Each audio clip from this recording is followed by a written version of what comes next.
സഹിഷ്ണുത എന്ന വാക്കിൻ്റെ അർത്ഥം ക്ഷമ, സഹനശക്തി.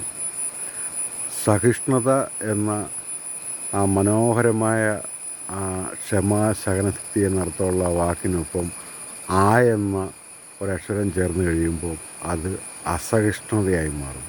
അപ്പോൾ ഈ ക്ഷമയും സഹനശക്തിയും നഷ്ടപ്പെട്ടു പോകും ഒരൊറ്റ വാക്ക് മൂലം, ആ എന്നൊരു വാക്ക് മൂലം. അത് പൊതുസമൂഹത്തിൽ ബാധിച്ചിരിക്കുന്ന അസഹിഷ്ണുത എന്ന് പറയുന്നത് ഏറ്റവും പ്രധാനമായിട്ട് ഞാൻ കണ്ടിരിക്കുന്നത് മതം, ജാതി, രാഷ്ട്രീയം, ഈ മൂന്ന് കാര്യത്തിലാണ് ഏറ്റവും കൂടുതൽ മനുഷ്യന് അസഹിഷ്ണുതയുള്ളത്.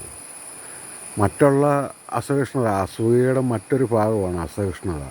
അസൂയ ഉള്ളിൽ സൂക്ഷിക്കുകയും അതോടെ അത് പുറത്ത് ചാടിക്കാൻ പറ്റുന്ന സമയങ്ങളിൽ ചാടിക്കും, അല്ലാതെയാണെങ്കിൽ അത് ഉള്ളിൽ സൂക്ഷിക്കുകയും സ്വയം എരിഞ്ഞിറങ്ങി തീരുകയും ചെയ്യുന്നൊരു സാധനമാണ്.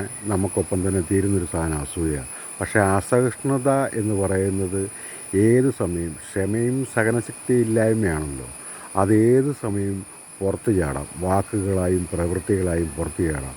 അതിനും ആയിരക്കണക്കിന് ഉദാഹരണങ്ങൾ നമുക്ക് മുന്നിൽ പറയാനുണ്ട് ഈ അസഹിഷ്ണുതയുടെ പാകമെന്ന് പറയുന്നത്. അപ്പോൾ പണ്ടത്തെ കാലത്ത് ഇപ്പോഴത് ഓരോന്നും ഇപ്പോൾ കൂടുതലാണെന്നാണ് പറയുന്നത്. ഏതൊരു കാര്യം ഈ കാലഘട്ടത്തിലാണ് കൂടുതൽ. അങ്ങനൊരു സംഭവമായിട്ട് എനിക്കൊരിക്കലും തോന്നിയിട്ടില്ല. പണ്ട് ഏത് മനുഷ്യനുണ്ടായ കാലം മുഴുവൻ ഇതെല്ലാം ഉണ്ട്.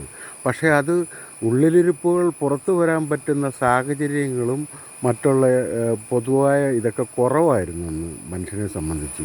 ഇന്ന് സോഷ്യൽ മീഡിയ പോലെ മറ്റ് മാധ്യമങ്ങളും അതെല്ലാം പുറത്തു വന്ന് സ്വയം ചെയ്യാൻ പറ്റുന്ന, മറ്റുള്ളവരിലേക്ക് എത്താൻ പറ്റുന്ന മാർഗങ്ങൾ ഉണ്ടായി കഴിഞ്ഞപ്പോഴത്തേക്കാണ് അതെല്ലാം പുറത്ത് വന്നതേ ഉള്ളൂ. അല്ലാതെ പണ്ടും ഇന്നും തമ്മിൽ അങ്ങനെയുള്ളൊരു വ്യത്യാസമൊന്നും ഇല്ല. മനുഷ്യനെല്ലാം ഇത് പൊതു സ്വഭാവമാണിത്. അപ്പോൾ അത് പുറത്ത് വന്നു തുടങ്ങിയിപ്പം. അത് പുറത്ത് വന്ന് തുടങ്ങിയപ്പോഴത്തേക്ക് ഇന്ന് അതിൻ്റെയൊക്കെ എല്ലാ ദിവസവും ആയിരക്കണക്കിന് ഉദാഹരണങ്ങൾ കണ്ടുകൊണ്ടിരിക്കുന്നതായതുകൊണ്ട് പ്രത്യേകിച്ചൊന്നും പറയണ്ട. പക്ഷേ അസഹിഷ്ണുതയുടെ ഏറ്റവും ഒരു വളരെ മോശമായി ചിന്തിക്കുന്നൊരു സിറ്റുവേഷൻ, അതായത് രാഷ്ട്രീയം പറഞ്ഞു കഴിഞ്ഞാൽ ആറ് നീന്തിയോ തോട് നീന്തിയോ വീട്ടിലേക്ക് പോകേണ്ട ഒരാൾക്ക് അവിടെ ഒരു പാലം വരുന്നു. ആ പാലം വന്നു കഴിയുമ്പോഴത്തേക്ക് അതാരാണ് ചെയ്തത്, തങ്ങളുടെ എതിർ കക്ഷിയിൽപ്പെട്ട അധികാരത്തിലിരിക്കുന്നവരാണ് അത് ചെയ്തതെങ്കിൽ അത് അംഗീകരിക്കാനൊരു മടി. തനിക്ക് ഗുണമുള്ള ഒരു കാര്യം അവിടെ സംഭവിച്ചു എന്നതിലപ്പുറം അതാര് ചെയ്തു എന്ന് നോക്കുന്ന ഒരു സഹിഷ്ണുതയില്ലായ്മ ഈ രാഷ്ട്രീയത്തിലുണ്ട് പൊതുവായി. അതെന്തുകൊണ്ടാണെന്ന് ചോദിച്ചാൽ അത് മതത്തിലും ജാതിത്തിലും ഇതിനേക്കാളും രാഷ്ട്രീയത്തിൻ്റെക്കാളും ഭീകരമാണത്. അതെന്തുകൊണ്ടാണെന്ന് ചോദിച്ചു കഴിഞ്ഞാൽ മനുഷ്യൻ വിഭാഗങ്ങളായി തിരിയുന്നതുകൊണ്ടാണ്. മനുഷ്യനൊരു പൊതുസമൂഹത്തിൽ ഒന്നിച്ച് ജീവിക്കുമ്പോഴും അവർ വേർതിരിവുകൾ ഉണ്ടാക്കുന്നുണ്ട്. പണമുള്ളവൻ മതിൽ കെട്ടി അതിനുള്ളിലാവുമ്പോഴത്തേക്ക് പണമില്ലാത്തവൻ ചെറിയ ചെറിയ തുണ്ടു സ്ഥലങ്ങളിൽ ഒന്നിച്ച് ജീവിക്കുന്ന സാഹചര്യങ്ങളെ, വസ്തുവുള്ളവൻ ഏക്കർ കണക്കിന് വെച്ചുകൊണ്ട് അതിൻ്റെ നടുക്കൊരു കൊട്ടാരവും പണിതിരിക്കുമ്പോൾ അതില്ലാത്തവൻ എന്ന് പറയുന്നവൻ ആരുടെയൊക്കെ ഔദാര്യത്തിൽ കുറേ ഇടങ്ങളിൽ താമസിക്കുന്നു. അങ്ങനെ വരുമ്പോഴത്തേക്കും ഒരു സഹിഷ്ണുതയില്ലായ്മ, ഒരു ക്ഷമയും സഹനശക്തി. എന്തിനാണ് ഈ ഭൂമിയിലെ ഇങ്ങനെ മനുഷ്യർ എന്ന് ചിന്തിച്ചു തുടങ്ങുന്നത് ആരായിരിക്കും? അതിൻ്റെ ഭവിഷ്യത്തുകൾ അനുഭവിക്കുന്നവരായിരിക്കും തീർച്ചയായിട്ടും. അപ്പോൾ അതുപോലെ തന്നെ ജാതിയിലായാലും മതത്തിലായാലും ഈ അസഹിഷ്ണുത എന്ന് പറയുന്നത് ഭീകരമാണ്. പേരുകൾ കൊണ്ടുപോലും തിരിച്ചറിയപ്പെടുന്നത് മതത്തിൻ്റെ ഒരു പ്രത്യേകതയുണ്ടല്ലോ. അപ്പോൾ ആ പേരുകൾക്കുള്ളിൽ തന്നെ ഒരു നന്മ ചെയ്തതായാലും തിന്മ ചെയ്തതായാലും അതിനെ ഒരു കീറി പരിശോധിക്കുന്ന ഒരു പൊതുസമൂഹ സംസ്കാരം നമുക്കിടയിലുണ്ട്. അപ്പോൾ അതിന് എത്ര ഭീകരമായ ഒരു കാര്യമാണ് ചെയ്തതെങ്കിൽ പോലും അതിനെ പിന്താങ്ങാൻ കുറേ ആൾക്കാർ, അത് ആ വിഭാഗത്തിൽപ്പെടുന്നവരെന്ന് പറയുന്നവർ. അപ്പുറത്തോ ഒരു നന്മ ചെയ്ത് കഴിഞ്ഞാൽ ഏറ്റവും മനുഷ്യൻ ചെയ്യേണ്ടതായ ഏറ്റവും മനോഹരമായ ഒരു കാര്യം ചെയ്ത ഒരാളെ അയാളുടെ പേരുകൾ കൊണ്ട് ഇകഴ്ത്തുന്ന ഒരു വിഭാഗം അപ്പുറത്തുണ്ടാകുന്നു. 1, 2, 3, 4 അതങ്ങനെ വിഭാഗങ്ങൾ ഒരുപാട് ഇങ്ങനെ ഉണ്ടാക്കിക്കൊണ്ടിരിക്കുകയാണ് മതത്തിലും ജാതിയിലുമായിട്ട്.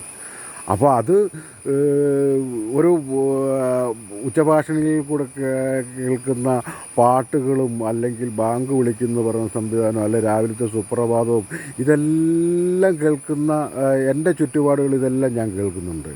പക്ഷേ എന്നെ സംബന്ധിച്ച് എന്നെ ഇത് ബാധിക്കുന്നില്ല. ഒരു വഴിയേ ഒരു ആംബുലൻസ് സൈറൺ മുഴക്കി പോകുന്നു.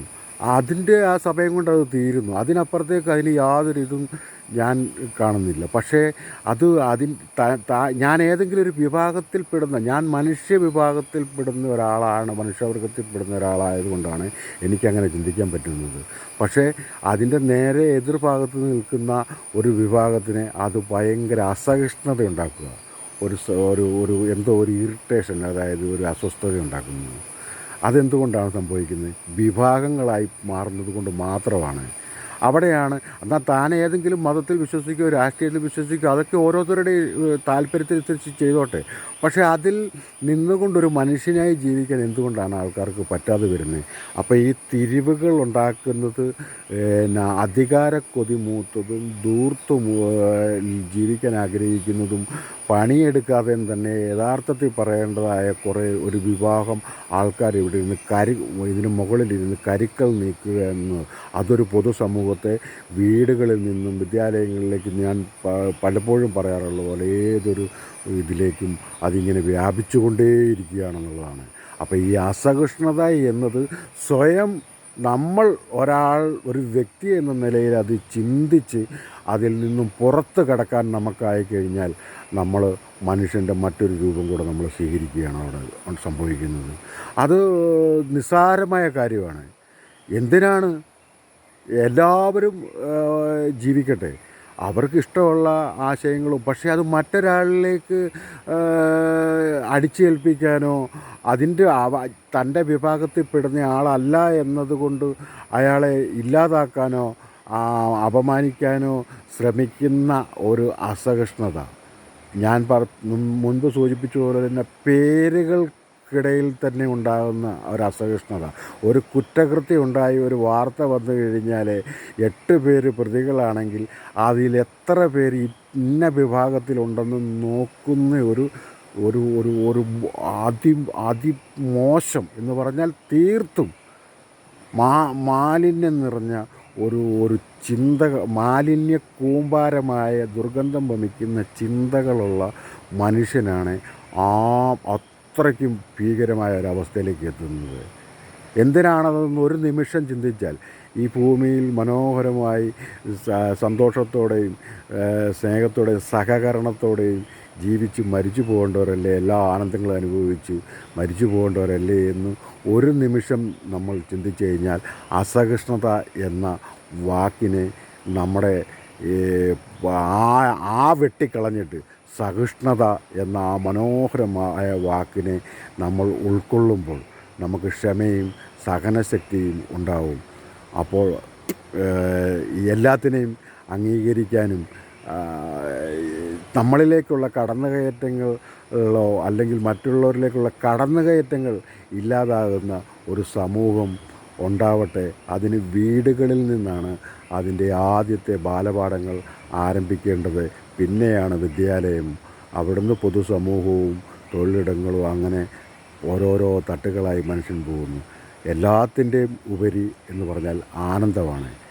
ആനന്ദം ഇല്ലാതാക്കുന്നതിൽ പ്രധാന പങ്ക് വഹിക്കുന്ന ഒന്നാണ് അസഹിഷ്ണുത. സന്തോഷം.